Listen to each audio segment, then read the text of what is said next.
We're back with Barry Farber. This is Barry Farber. I guess Barry J. Farber, Barry M. Farber. Right. And I want to tell you something.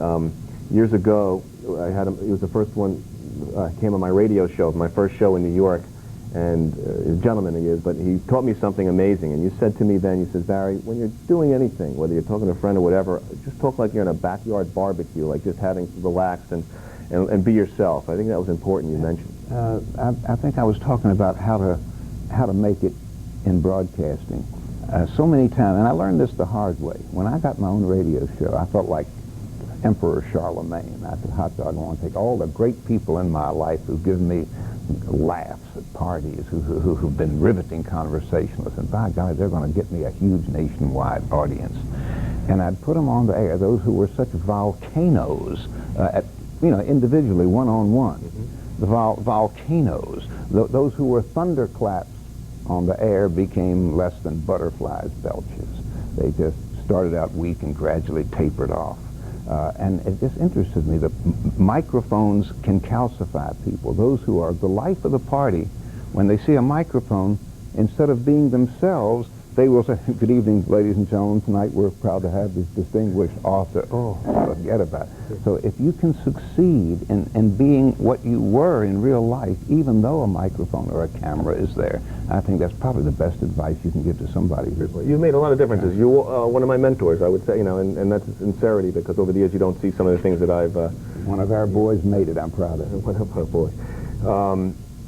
Let's talk about one of the points you made in the past, and I've read a lot in your books and all your writings, and is that you talk about the ability to understand that, successful people do the things that unsuccessful people do. There was a guy, I forget his last name. I really shouldn't have forgotten his name.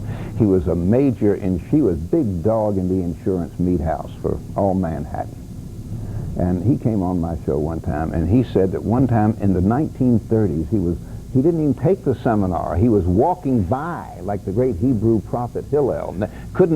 Didn't have enough money to enroll in the school, so he crept up on the roof and listened through an air hole in the roof to the lecture, to the lesson going on. This guy didn't even take the seminar. He was just walking down the hotel corridor and heard the motivational speaker, the lecturer, give him a pearl of wisdom that helped his life and has helped mine too. He said, the way to succeed is to do first what the failures hate doing most. Getting the report in early, taking care of all that dull, unsexy stuff that's piling. Do first that which the failures hate doing most. Isn't that nice? That's an excellent, that point itself, you see, I work with a lot of people in sales, my background, that it's the after-hours calls to people. It's the thank you notes. It's thank you notes for people who don't buy from you. Just thank them for their time because you leave the door open. The little things people don't like to do. It's right on, right on. Good, absolutely. What is your definition of success now? You've been, it's amazing. Many languages, over 20 now. Oops, one, but... I'm older than when we first met, Barry, and I've got a new definition of success. I'm as serious as I can be. This may sound like a sermon. This may sound like a southern evangelical, all day singing and dinner on the ground, a preacher speaking. But my definition of success now is going to bed at night and realizing that there is nothing in your life that you have to apologize for. There is nobody you have wronged. Now, I'm not talking about making enough money to help all of that. That's all important, too. I haven't renounced any of that. But the idea of not having anybody in your life that you have wronged. You have not wronged a woman. You have not wronged a child. You have not wronged a friend. You have not wronged an associate.